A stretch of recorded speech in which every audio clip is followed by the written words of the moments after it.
यही ज्ञान और विज्ञान का यही अंतर है। तो इसलिए वशिष्ठ जी ने अपने विज्ञान का प्रकाश फैलाया। काकभूषण जी का विज्ञान का प्रकाश इतना था कि वो चाहने पर भी, उधर ध्यान न देने पर भी, वोल्टेज बिना बढ़ाए ही उनका सामान्य इतना प्रकाश था कि एक योजन के पर्यंत आने पर किसी की शंका रहती ही नहीं थी। प्रयाग में याज्ञवल्क्य जी को ज्ञान और विज्ञान, ज्ञान तो स्वयं इतना था करगत वेद तत्व सब तोरे। आपके हाथ में वेदों के चारों तत्व आमले की तरह करगत याग विश्वबदर करी तुम ही समाना। वशिष्ठ जी कहते हैं आपके हाथ में तो सारा संसार ऐसे है जैसे हाथ के ऊपर आंवला रखा हो। आपके हाथ में आंवला हो, उसको कितनी देर लगती है चारों ओर से देखने में। विश्वबदर करी तुम ही समाना, बेर हाथ में रखा हुआ ऐसे लगता है। करगत आम, कोई आंवला कोई बेर, और यहाँ तो बेर और उसकी उपमा सीधी सीधी कही कुछ नहीं। याज्ञवल्क्य जी आपके तो करगत वेद तत्व सब तोरे, आपके हाथ में तो वेदों के चारों तत्व हैं, सभी तत्व हैं। चार हैं ये भी पता नहीं हमें, ये सारे वेदों के तत्व हैं आपके हाथ में हैं। हाथ में है कि अभिप्राय आप उनके दृष्टा भी हैं और वो आपके कब्जे में है। चाहो तो दिखाओ मुट्ठी खोल करके, और नहीं चाहो तो मुट्ठी में रखो, आपकी इच्छा है। वेद तत्व क्या है? गुरु जी वशिष्ठ जी राम जी लक्ष्मण का भरत शत्रुघ्न का नामकरण करते हैं। बोले धरे नाम गुरु हृदय विचारी। उससे पहले दशरथ महाराज को बुला के बोले बात है कभी दत्तात्व नृप तव सूत चारी। वे दत्तात्व नृप तव सूत चारी। हे दशरथ का राजा, तुम्हारे चारों बेटे, ये तुम्हारे बेटे नहीं है, चारों वेद के तत्व हैं। इसलिए इनका नाम करते समय तो मैं केवल विचार करके ही करूं। और इसलिए विचार करने का अभिप्राय किसी भी तत्व को हृदयंगम करके उनको संज्ञा देना, उनको डिफाइन करना, उनको डेफिनेशन देना। एक तो वो नाम, और एक सीधा सीधा जैसे अक्षर रखा उसे आपकी इच्छा से कोई नाम रख लो। संज्ञावाचक, एक तत्ववाचक। ये विधि चार संस्कारों की। पहले चार कौन कौन से तत्वों से ऊपर नाम रखते थे, अब कौन कौन से तत्वों पर नाम रखते हैं। यद्यपि उसकी परंपरा तो उसी प्रकार के चार प्रकार के नाम रखने की है, लेकिन उन दृष्टाओं के और अब के विधि वो नहीं रहे। इसलिए अब की विधि अब के अनुसार ही किसी तारतम्य को समझने के लिए कही।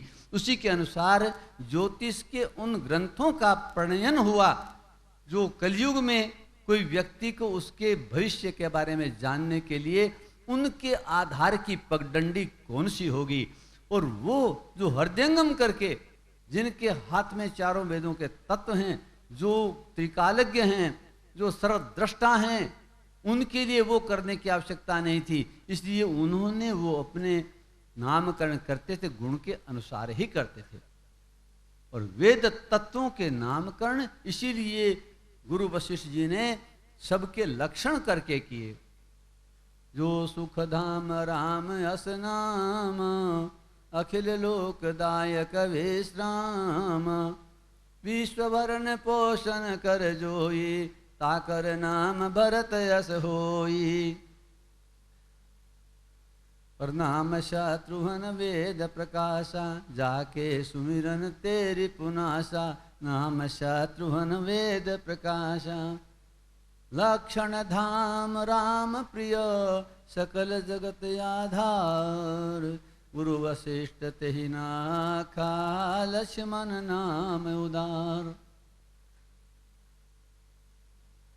ऐसे वशिष्ठ जी हैं विज्ञान के प्रकाश करने वाले हैं, ये औरों के नाम जहाँ किसी अंगों पर और नहीं, तो देखिए जहाँ वेद तत्व उतर रहे हैं, भगवान है वहाँ, वशिष्ठ है वहाँ, और एक सामान्य जहाँ है, एक जंगल में रहते हैं, कोई किसी लक्षण को थोड़ा बहुत देखता है वो उसका नाम होता है, कहीं रखता है। सुग्रीव जी के नामकरण करने वाले थे ना, उन्होंने कहा कि उसका गला बहुत, सारे शरीर को अच्छी तरह से देखा और देख के बोले इसका नामकरण करें, बोले ये इसका गला बहुत सुंदर है।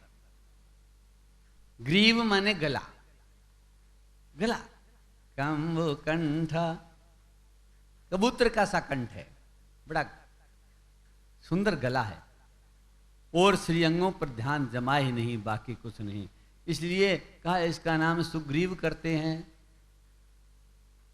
तो उसके तो पर्यायवाची हो सकते हैं। बात तो यह है कि गला जिसका सुंदर हो, ऐसे जितने नाम बना लो वो सारे नाम सुग्रीव के। जिसका सुंदर गला हो उसके जितने पर्यायवाची हों, गोस्वामी जी ने बहुत से काम में लिए हैं, है?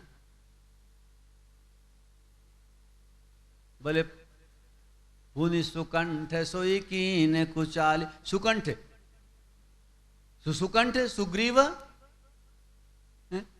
बोले कुचाल कर रहा था लेकिन वो था कौन, बोले सुकंठ था, दैहिक अभ्यासों। तो इस प्रकार से ये तात्विक उनके दर्शन करके, और जिन लोगों को था अभिज्ञान और अविज्ञान की जिनकी कलाएं थी, वहां से कथाओं का प्रवाह चलता रहता है, और वो ठीक वहां तक चला जाता है जहां इसके प्रवाह की गति मंथर होते होते होते होते समुद्र तक मिल जाती नदी। अब समुद्र तो मेरे सामने है, और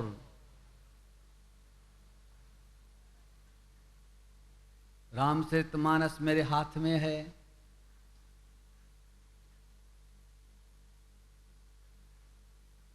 और कथा समाप्ति पर है।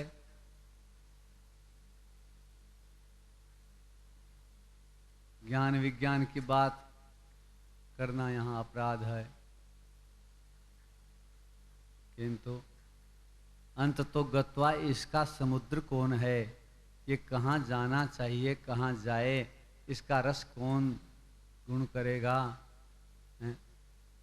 इसके लिए वो यतम बात मेरे जो बुद्धि की है वो यह है कि ये रामचरितमानस केवल कथा नहीं है,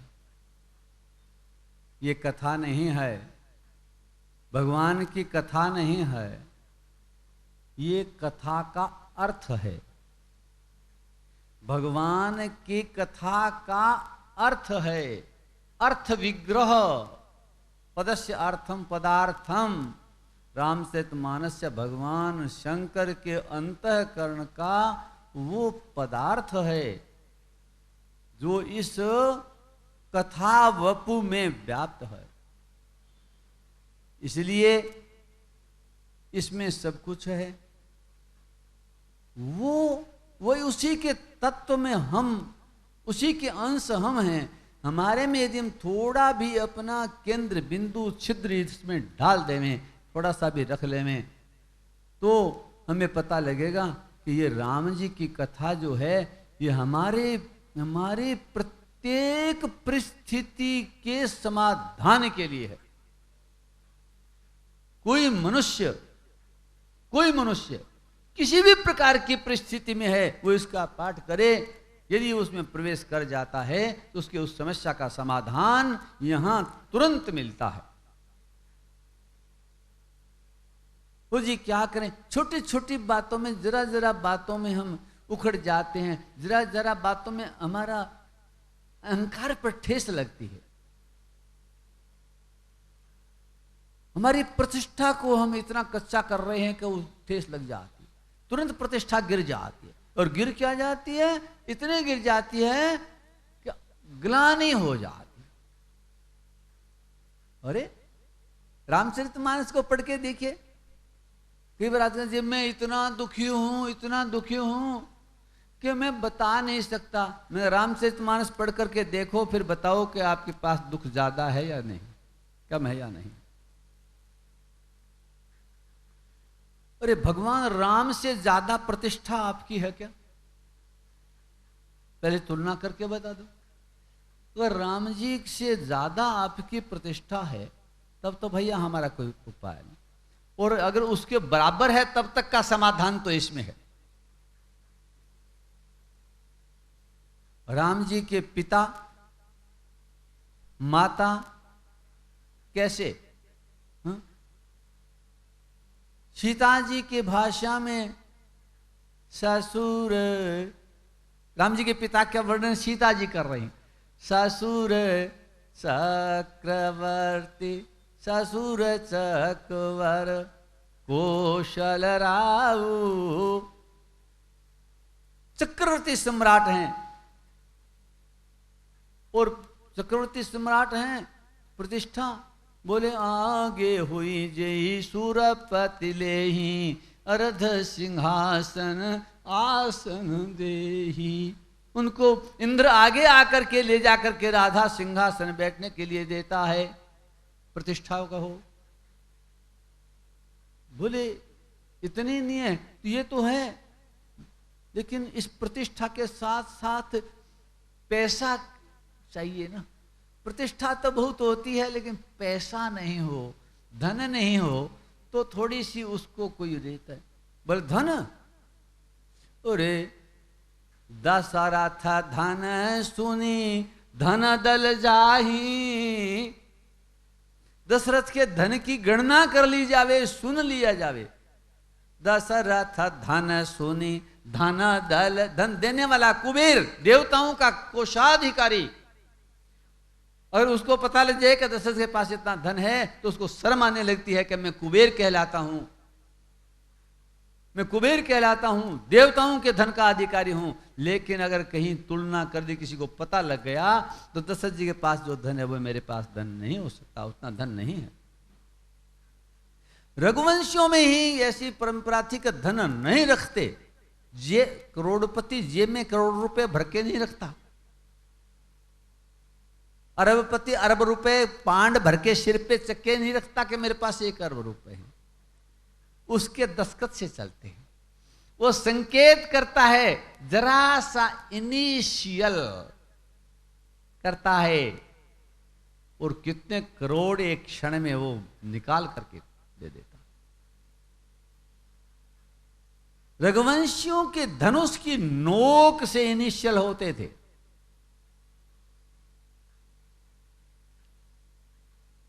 सुना होगा आपने महाराजा रघु के समय में वो ब्रह्मचारी जिसने गुरुजी से दक्षिणा देने के लिए आग्रह कर लिया,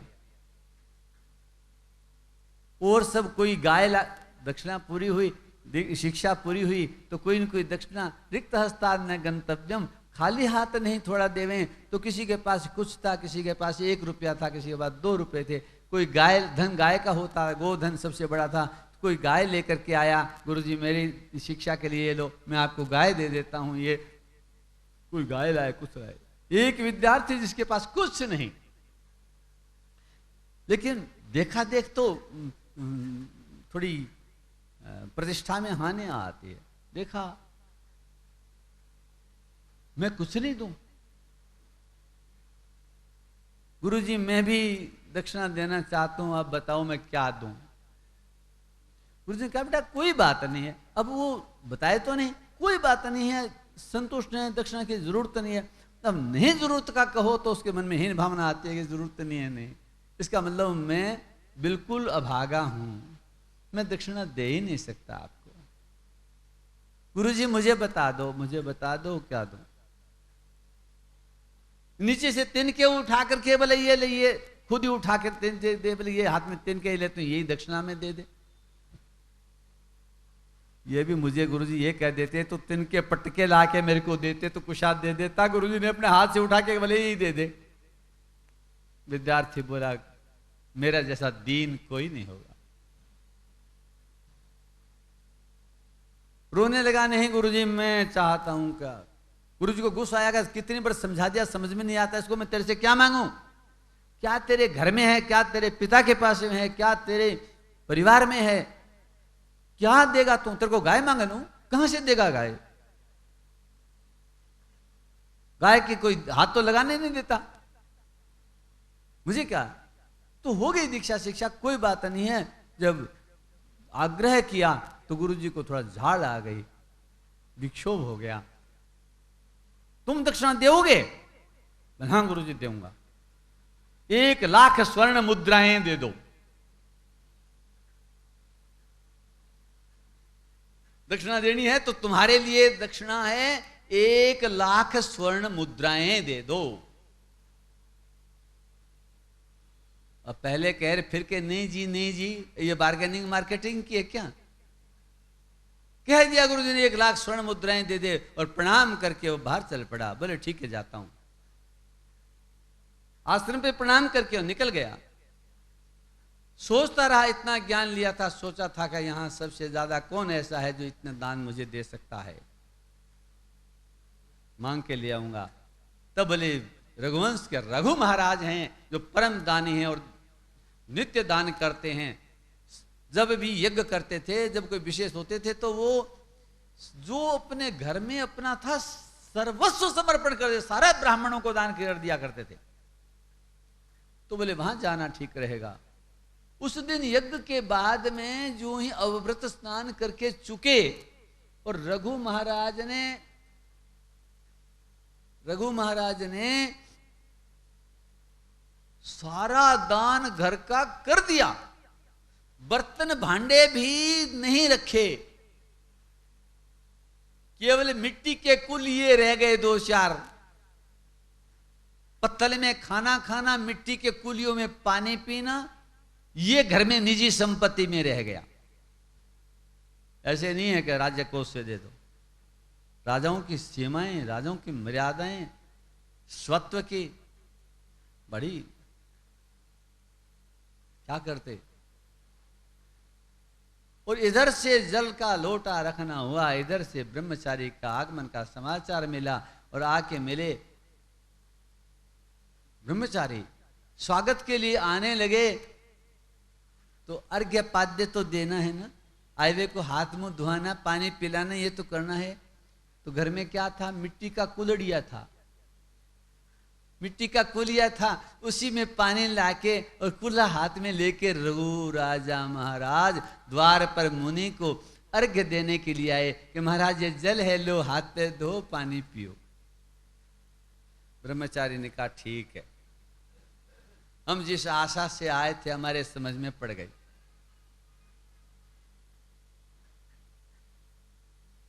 लिया और बोले ठीक है राजन, अब चलते हैं, मिलने आए थे। नहीं, रघु ने कहा आप आए हो इतनी दूर चल करके, बोलो ना कैसे आए। बोले कुछ काम नहीं था। बोले तुम्हारे राजा के पास पीतल का लोटा नहीं है पानी पीने के लिए, मुझे क्या मिलेगा। मैं यहां से, यहां जहां दिखता है वही मांगा जाता है, यहां आगे पता है कि यहां कुछ नहीं है। शायद इसी अभाव में तो गुरुजी ने नहीं मांगा, लेकिन गुरुजी ने मांग लिया। अब आपके पास मैं क्या आपको संकोच में डालूं, कुछ नहीं। रघु समझ गए कि तुम्हारे मिट्टी के कुलिये की तरफ देख करके उन्होंने कह दिया कोई काम नहीं। वैसे ही आए थे मिलने, नहीं मिलने आए थे, उसका कोई उद्देश्य होगा, और नहीं तो आए चले, बैठा लिया। बोले ब्रह्मचारी जी ऐसी बात नहीं, मुझे लगता है आप कोई काम आए थे, लेकिन आप दबा रहे हो, छिपा रहे हो, कहना नहीं चाहते। सत्य बोलो। बोले सत्य क्या बोलूं, आपसे मैं क्या मांगूं। आप अर्घ्य पाद्य के लिए मिट्टी का कुलिया लेके आए हो, मुझे तो गुरुजी को दक्षिणा देनी थी। गुरुजी ने कहा मुझे 1,00,000 स्वर्ण मुद्राएं दे दो। तो मैंने वहां से सोचता एक ही बात आया कि रघु शायद दे सकते हैं, और कोई दे नहीं सकता, राजा ही दे सकता है। इस उद्देश्य से आया था। आप दान कर चुके हो सब कुछ, और आपके पास ये कुलड़िया मिट्टी का है, अब मैं आपसे क्या मांगू। रघु राजा को बड़ा खेद हुआ। बोले ब्रह्मचारी जी, राजाओं के पास और उनका धर्म बड़ा कठिन है। मैं तुम्हें खाली तो नहीं लौटाना चाहता, लेकिन मेरे पास तो संग्रह टैक्स से, तनख्वाह से जो वसूली होगी, तब 1 लाख स्वर्ण मुद्राएं जब इकट्ठी होंगी तब मैं दूं। इतने दिनों तक तो समय लगेगा ना, ये नहीं होगा। मैं ऋण ले लूंगा, लेकिन ऋण लूंगा तो भी मैं उतारने, ये भी ऋण ही है। नहीं, शास्त्र कहते हैं राजाओं को यदि इस प्रकार से धन की इच्छा हो, उनके बल और पुरुष में यदि ताकत हो, तो वो किसी से भी बलपूर्वक ले सकते, तो अपने से कमजोर से नहीं। कुबेर के पास जरूर होगा। आप बैठो थोड़ी देर के लिए, मैं देखता हूं। और धनुष पर तीर चढ़ाया, एक पत्र लिखा कि मुझे 1 लाख स्वर्ण मुद्राओं की तुरंत आवश्यकता है, इसलिए तुरंत मुझे अभी भिजवा दी जावे, और यदि विलंब हुआ तो इंद्र को कह दो कि मेरे आक्रमण के लिए तैयार रहे। मैं स्वर्ग पर आक्रमण करने वाला हूं, यदि मुझे नहीं मिले तो मुझे तुरंत 1 लाख मुद्राएं भिजवा दो। और तीर की नोक पर कागज को सुए में पिरोते हैं, ऐसे पिरोया और धनुष पर चढ़ाया और उठा करके लक्ष्य करके स्वर्ग में भेज दिया कुबेर के पास। कुबेर ने निकाल के देखा, वही इनिशियल देखे रघु राजा के, और पत्र पढ़ा। कुबेर बोला, ले भाई 1 लाख स्वर्ण मुद्राएं और तुरंत दे दो। अभी राजा के हमारे वाले के दस्तखत नहीं चाहिए क्या? कोष से निकालने, खजांची ऐसे थोड़ी निकाल देगा, कैसे करेगा? लेकिन नोटिस तो राजा को ही है। भाग कर जाकर के इंद्र को बोले इंद्र महाराज संकट में है, संकट में है। बोले क्या संकट आ गया? बोले पत्र पढ़ो, रघु आक्रमण करने वाला है। यदि आज की तारीख में अभी अभी यदि ये स्वर्ण मुद्राएं नहीं दे दी तो अब या तो आप रघु के आक्रमण को सहन करने की तैयारी करो, और नहीं तो 1 लाख स्वर्ण मुद्राएं हैं, उसके दस्तखत करो, मैं भेजूं, चेक काटो।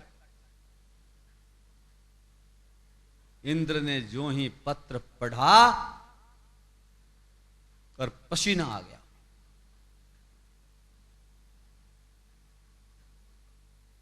कोशक से बोले, कुबेर से बोले तुम पत्र पर दस्तखत फिर करवाना, पहले जाकर के वहां तुरंत स्वर्ण मुद्राओं की वर्षा कर दो। गिन करके नहीं दी जाएंगी, टाइम इतना ही है।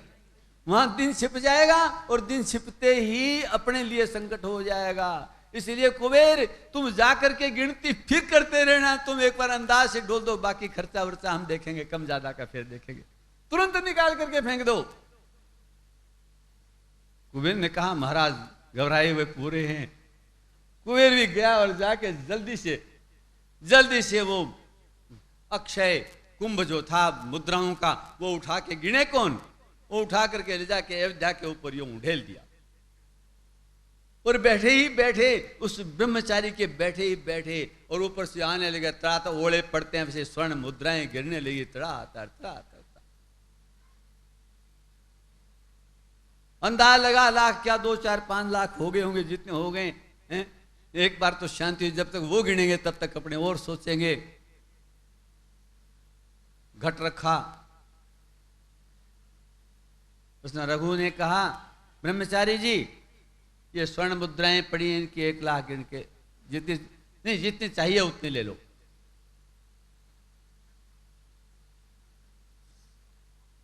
ब्रह्मचारी जी ने कहा बहुत धन्यवाद, कोई बात नहीं है, आपका ऋण। बोले मैंने ऋण नहीं लिया है, ये भुजबल से मैंने राजा के उसको अपने पौरुष से लिया है, प्रताप से लिया है।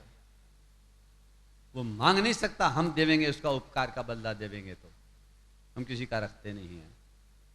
आप जितनी मुद्राएं ले लो। पता है ब्रह्मचारी ने क्या किया? 1 लाख 1 मुद्रा नहीं ली। बरसात हुआ, इतना स्वर्ण पड़ा था, बड़ी गौर से गिनने के बाद में उन्होंने पूरी 1 लाख ही मुद्रा ली। वो लेकर के चले। महाराज ने कहा 1 लाख तो गुरुजी को देनी है, अभी तो पड़ा है यहाँ सब कुछ, आप ले लो। बोले हमने मांगे इतने रखी थी राजा, हमने गुरुजी के लिए मांगी थी, हमने अपने पेट भरने के लिए मांगी, हम दाने आज मांगे कल मांग लेंगे, कोई बात नहीं है। और वो उतना ही केवल 1 लाख मुद्राएं लेकर के गुरुजी के पास जाकर के छोड़ दी। भारतीय संस्कृति के राजाओं महाराजाओं का ज्ञान विज्ञान पौरुष स्वर्ग तक जिनकी प्रतिष्ठा, उसी रघुवंश के महाराजा दशरथ हैं। तो कहा दशरथ धन, अब उनके धन पास कितना है कुबेर को पता नहीं है। दशरथ धन सुनि धन दल जाहि, आगे हुई जई सुरपति लेहि, ससुर चकवई कौशल राऊ। ये अपने ससुर के बहाने से सीता जी प्रतिष्ठा बता रहे। उन दशरथ जी के पुत्र भगवान राम, जिनके लिए सकल सुरासुर जुरहि जुझारा, राम ही समरन जीतन हारा। देवता असुर सारे मिल जाएं तो भी राम जी को युद्ध में नहीं जीत सकता। कितनी प्रतिष्ठा है, कितने ऋषि मुनि, कहने का मतलब सभी पूरी प्रतिष्ठा में राम जी की प्रतिष्ठा के आगे किस विषय में ऐश्वर्य में प्रतिष्ठा नहीं थी। ऐसे प्रतिष्ठित वीर की, तपस्वी की और पत्नी को कोई हरण कर ले जाए, बोलो नाक कट गई।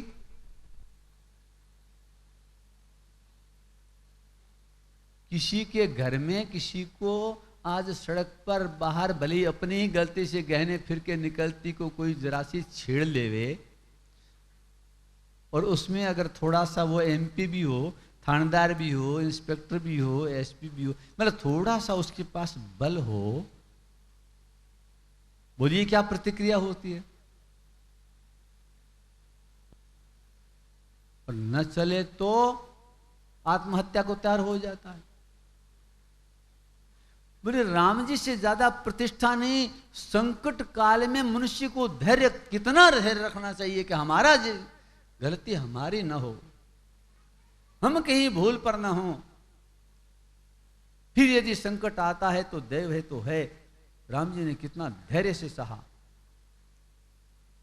तुरंत उठ करके, कोई कहीं त्वरता नहीं दिखाई ऐसे बल की, ऐसी किसी शक्ति की, ऐसे लोकोत्तर किसी अस्त्रों की। कितने धीरे धीरे धीरे धीरे जैसे मनुष्य चलता है ऐसे चलते रहे, पता भी पूछते रहे, मार्ग प्रशस्त होता रहा।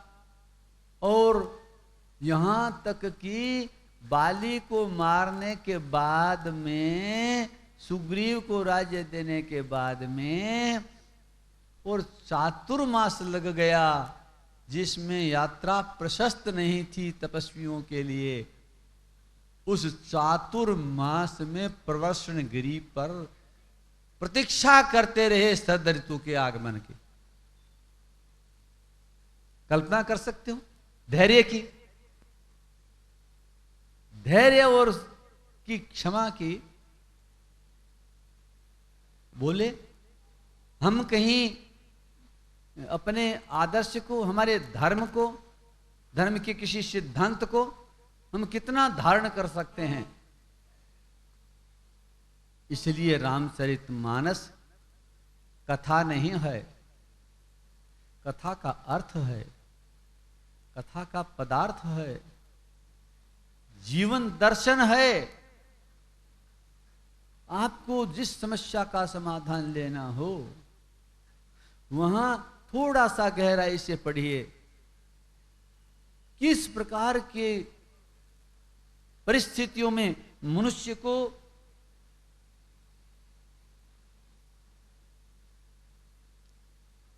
किस तरह का निर्णय और धैर्य लेना चाहिए, क्या किस समय त्वरता करनी चाहिए, किस समय मतलब प्रारंभ से लेकर के पूरी कथा में आपको जीवन के पूरे दर्शन की झांकी मिलेगी। इसलिए कहा कि नित्य थोड़ा थोड़ा पाठ भी करो समझते हुए, हैं?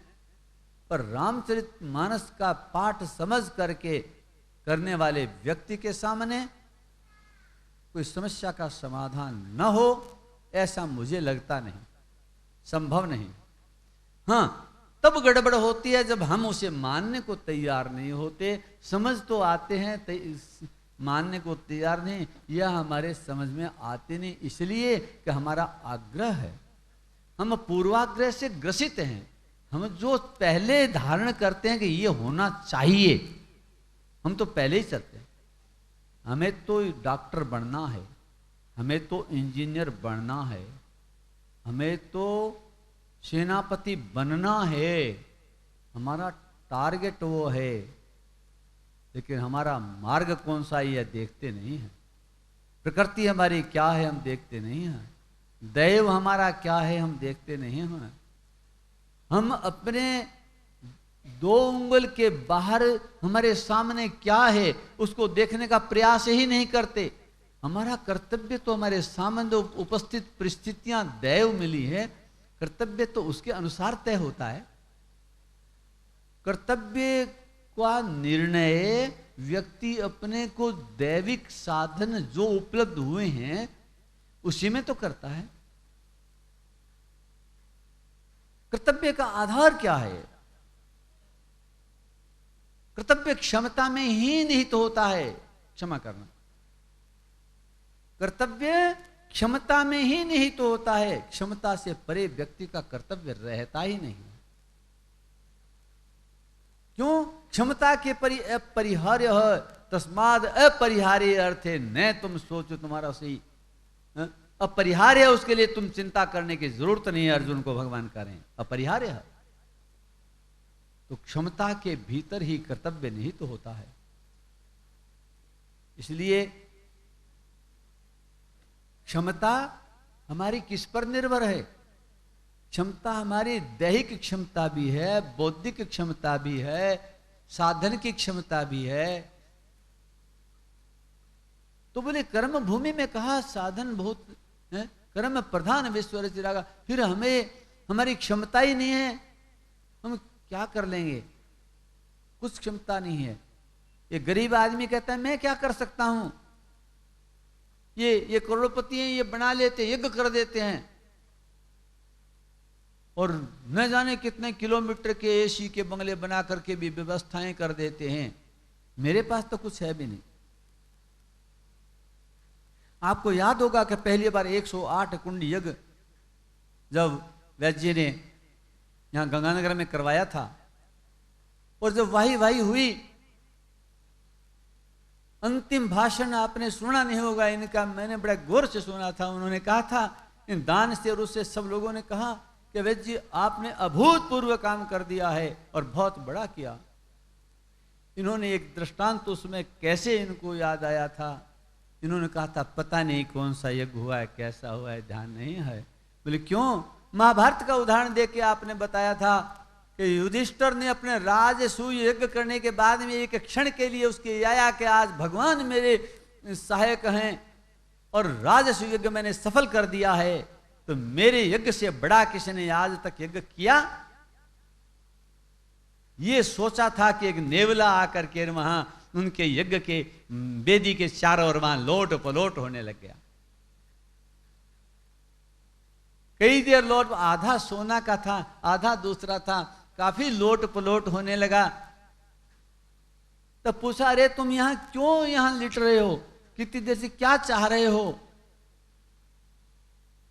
बोले क्या चाह रहा हूं? नेवले ने कहा, मनुष्य की वाणी में कहा, बोले मैं एक यज्ञ में गया था, वहां थोड़ा सा जल था और गीली मिट्टी थी, मैं उसमें लोटने लगा तो वो मिट्टी मेरे बालों के शरीर के लग गई, आधे शरीर के लग गई, मेरा आधा शरीर स्वर्ण का हो गया, बाकी मिट्टी थी नहीं, रुकी नहीं, गीली मिट्टी नहीं थी। फिर मैंने सोचा मेरा आधा सोने का शरीर आधा दूसरा शरीर है, मैं भगवान सारा सोने का हो जाऊं, कोई ऐसा उपाय? तो उसको बताया गया कि तुम इतना बड़ा यज्ञ जिसमें ये आधा सोने का है, दूसरी बार कभी इतना ही बड़ा कहीं यज्ञ हो तो तुम लौटोगे तो तुम्हारा दूसरा शरीर है वो भी सोने का हो जाएगा। इसलिए भगवान जिसके पुरोधा हैं, भगवान कृष्ण जिसके रक्षक हैं, युधिष्ठिर धर्म पुत्र जिसका करता है, महाभारत का जहां इससे बड़ा यज्ञ कौन होगा। इसलिए मैं आकर के लोट पलोट होके देख रहा था कि मेरा आधा शरीर सोने का और हो जाए। मैं बार बार लौट रहा हूं लेकिन मैं देख रहा हूं कि मेरे शरीर सोने का तो क्या तांबे का ही नहीं हुआ, जो जैसा है वैसा ही पड़ा है। युधिष्ठिर का अभिमान चूर्ण हो गया। युधिष्ठिर ने कहा वाह, हमारे इस यज्ञ की इतनी क्षमता नहीं कि जो पहले तुम्हारा सोने का हम उसको सोने का कर सकें, इतने बड़े का। भगवान कृष्ण तो बड़े मंद मंद मुस्कुरा रहे थे और कह रहे थे क्यों धर्मपुत्र, तुम्हारे जैसा यज्ञ तो किसी ने किया ही नहीं, यही तो अभिमान था, तुम्हारे जितना किसी ने दान नहीं किया। युधिष्ठिर सोचने लगा महाराज समझ में नहीं आई हमारे बात, क्या कमी रही है हमारे। बोले ये तो पता है, नेवला बताएगा। नेवले ने कहा तुम कौन से यज्ञ में गया था, किस इतिहास के पन्ने में लिखा है वो यज्ञ जहां तुम गया था, किस राजा ने कराया था, बता तो सही। तब उसने बताया कुछ नहीं यज्ञ का। रंती देवी आए जो महाराज थे, उन्होंने बोले भूख मर रहे थे, राजा थे 3 दिन से स्वयं भूखे थे, मरणासन हो रहे थे और उनके पास खाने को, अपने पेट भरने को, परिवार को, बच्चे को कुछ नहीं। और परीक्षा के लिए स्वयं भगवान वहां विविध रूपों में आए और आके उन्होंने कहा, मुंह में ग्रास लिया ने, उससे पहले बोले मैं भूखा हूं मुझे थोड़ा मिलेगा। ग्रास मुंह में नहीं गया, उससे पहले ही उसको दे दिया, मेरे से तू ज्यादा भूखा है, मैं 3 दिन का हूं तो 7 दिन का ये ले लो। दूसरे को दे दिया, अब कुछ नहीं बचा तो धो करके उस बर्तन को पानी जो था उसको दे दिया, ये पानी में आटा घोल के यही ले लो। उसमें से पीने लगे तो वो जल और आटा घुला हुआ था, वो मिट्टी में जो आंगन में पड़ा गीला हो गया, वो बचा हुआ अवशिष्ट वो था। मैंने उसमें लोट पलोट हुआ था तो मेरा शरीर सोने का हो गया था। और मेरे को कहा कि इतना बड़ा यज्ञ कोई और होगा तो तुम्हारे सोने का शरीर हो जाएगा।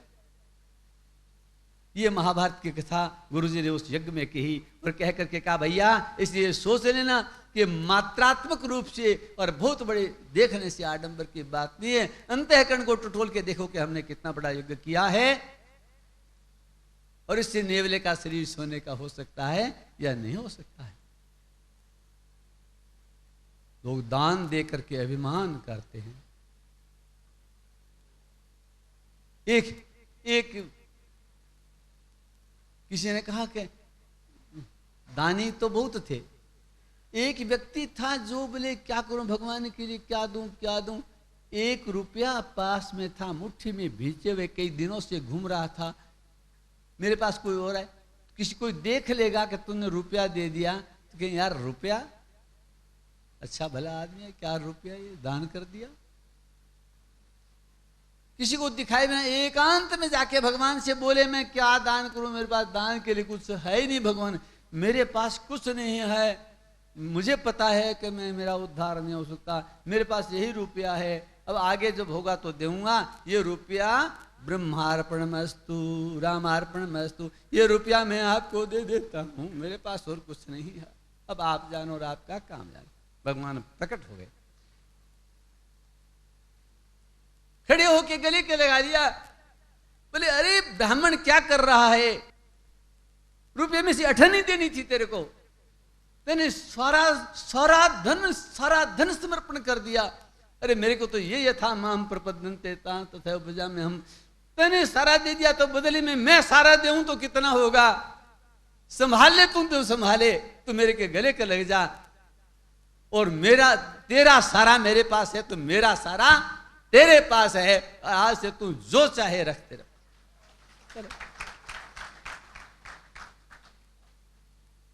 तो मात्रा अभिमान। अंतःकरण को कथाओं में जो मिलता है वो बड़ा तत्व होता है। किसी को दूसरे को देख करके प्रतिस्पर्धा नहीं होती, न ज्ञान की, न बुद्धि की, न बल की, न धन की,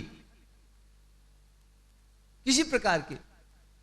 ये विषय तो अंतःकरण की गुहा का है कि आप क्या करने जा रहे हैं, कितना करने जा रहे हैं, आप कितना समर्पित हैं भगवान के प्रति और कितना उसमें से कंजूसी कर रहे हैं। ये तोल लो और उतने ही नाप में भगवान से आप मांग लो। जरूरत ही नहीं है मांगने की। भगवान कहता है मैं ऋण तो रखता ही नहीं हूं, मुझे दे के देखो क्या देते हो। तो कहने का भाव, जीवन दर्शन का फल यदि देखना है तो रामचरितमानस के प्रत्येक बिंदुओं में है, प्रत्येक अक्षरों में है, प्रत्येक चौपाई में है। बात तो समझने की है। और कई बार तो ये होता है कि अखंड पाठ नहीं, पाठ चलता होता है चाहे कैसे चले, और अचानक क्या हो रहा है, पाठ चल रहा है। मैं पूछ रहा हूँ बहन जी रामायण में पाठ कहाँ से चल रहा है? बोले मैं जाके देख के बताती हूँ। अरे पाठ अभी भी तो करके आ रही हो, पाठ कहाँ चल रहा है? बोले रामायण में ही चल रहा है। हम तो चल नहीं रहे हैं, साथ में पाठ चल रहा है। कहाँ चल रहा है, क्या कथा चल रही है ये बता दो। बोलिए पता नहीं, हम तो ऐसे लगे थे गेड़े पे कि एक्सीलेटर दबा हुआ था, गाड़ी दौड़ रही थी, स्टेशन कौन सा है पता नहीं, हमारे तो बीच में विराम आया, हम खड़े होकर के आ गए। अब ये पाठ चलता है, नहीं तो एक ही चौपाई हो, आधे ही चौपाई हो, एक ही प्रसंग हो, धीरे धीरे धीरे धीरे जैसे भी हो। क्यों कि यहां तो पूरा का पूरा ही पूर्ण है। लड्डू की प्रत्येक बूंदी अपने सारे लड्डू के गुण को अपने में समाहित किए हुए होती है। इसीलिए गणेश जी को मनाते हैं कि हे प्रभु, गणेश जी का लड्डू बूंदियों वाला, हर एक एक बिंदु बूंदी, हर बूंदी में वही रस है जो पूरे लड्डू में है। किधर से मीठा है तुम जरा झांक के देखो, जीभ लगा करके देखो मीठा कहां से है। मीठा है या खट्टा है, सारा एक सा है, सारे गण इकट्ठे हैं, एक सा है। इसलिए रामचरितमानस की, किस चरित्र की क्या कथा, प्रत्येक में जितने गंभीरता से घुसोगे, तालाब के किसी घाट से जाओ, जल वही है, शीतलता वही है, तृप्ति वही है, जल में कोई अंतर नहीं है। राजघाट से डुबकी ले ली तो क्या हो गया, और दैन्य घाट से ले ली तो क्या हो गया, मानसरोवर का जल तो वही है। इसलिए जल को तो स्पर्श कर लो, जरा स्पर्श कर लो, उसमें प्रवेश कर जाओ, बस यही मेरे को तो इसमें लगा, और कुछ लगा नहीं। और आप लोग सारे जितना इधर कुछ मुझे स्नेह दे रहे हैं, उसी के कारण मैं पता नहीं बिना ही विषय के, बिना कुछ सोच के आऊँ, कुछ करूँ, पता नहीं क्यों मैं आप में प्रवेश कर जाता हूँ रामायण में से, क्योंकि वहाँ भी मुझे रामायण के अध्याय और रामायण की चौपाइयाँ पड़ी दिखाई दे रही हैं। ये किताब तो यहीं रह जाती है, हाथ में रह जाती है, पता नहीं क्या सोच के आता हूँ और कौन सी चौपाई पर निगाह पड़ती है, वो वहाँ आ जाती है। तो आपने तो मुझे पढ़ाया है, सुनाया मैंने है, पढ़ाया आपने है। भगवान शंकर जब अगस्त जी के पास गए, मुझे याद आ गया अगस्त जी ने, तो अगस्त जी मुनि ने एक बार त्रेता जुग माई शंभु गए कुंभज ऋषि पाई, और राम कथा मुनि बरजब खानी। कुंभज ऋषि ने भगवान शंकर को कथा कही, कथा कहने के बाद में और बोले भगवान ऋषि पूछी हरि भक्ति सुहाई, बोले इसमें भगवान मुझे भक्ति दे दीजिए, भक्ति बताइए कहाँ है। तो भक्ति का तत्व भगवान शंकर ने कुंभज ऋषि को दे दिया। और वास्तव में आपको राम जी की भक्ति चाहिए, रामचरितमानस का रहस्य चाहिए, तो एक ध्यान रखिएगा, रामचरितमानस माने वेद के तत्व, समस्त प्रकार की विद्याएं, समस्त प्रकार का ज्ञान, कोई इसमें हिलोजत नहीं, कोई संकोच नहीं है। मिलता कब है? जब भगवान शंकर को आप स्मरण करो, भगवान शंकर की आराधना करो, शंकर की आराधना करो। भगवान राम जी की प्रतिज्ञा है, जा पर कृपा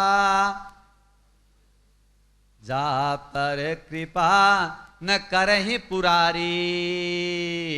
घोषणा है, जा पर कृपा न करहि पुरारी, सो न पावे मुनि भगति हमारी। जिस पर भगवान शंकर कृपा नहीं करेंगे वो हमारी भक्ति नहीं प्राप्त कर सकता।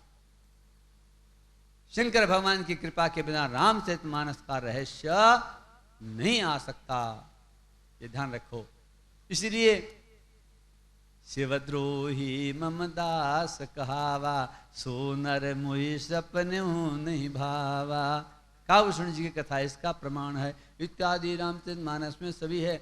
शिव और राम दो नहीं हैं, तीन संबंध हो सकते हैं, तीनों संबंध ही दोनों के परस्पर हैं जो विरोधाभासी हैं। राम जी और शंकर जी परस्पर सेवक भी हैं, शिव जी राम जी के सेवक हैं, राम जी शिव जी के सेवक हैं। तो कहते हैं सेवक स्वामी, सेवक भी हैं और स्वामी भी हैं, सेवक स्वामी। तीसरा संबंध है बराबर का, बोले सखासी पी के, सेवक स्वामी सखासी पी के, हितन रूप दि सब विधि तुलसी के। यही रामचरितमानस का विराम मिलता है और यही है अंतिम स्तुति मात्र जो प्रार्थना है वो सायंकाल थोड़ी सी देर कहेंगे, बाकी कह सकते नहीं। क्यों कि सरिता वगाहा, बुद्धि नहीं है, केवल जो कुछ हुआ आपने करवाया वो कर दिया और वो आपको समर्पित। सियावर रामचंद्र भगवान।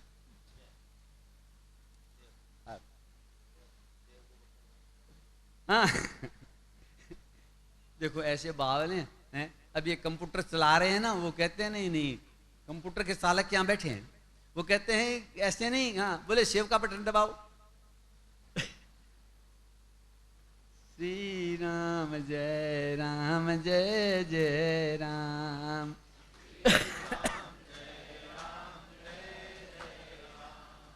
श्री राम जय जय राम। श्री राम जय जय राम। श्री राम जय जय राम। श्री राम जय जय राम। श्री राम जय जय राम। श्री राम जय जय राम। 7 दिन से निरंतर रूप से चली आ रही रामचरितमानस की कथा गुरुजी के श्रीमुख से अपने लोग सुन रहे हैं। ऐसा प्रतीत होता है कि हमने कुछ भी नहीं सुना और ये कथा निरंतर चलती रहे, परंतु देश काल और परिस्थिति के अनुसार ऐसा हो पाना संभव नहीं है।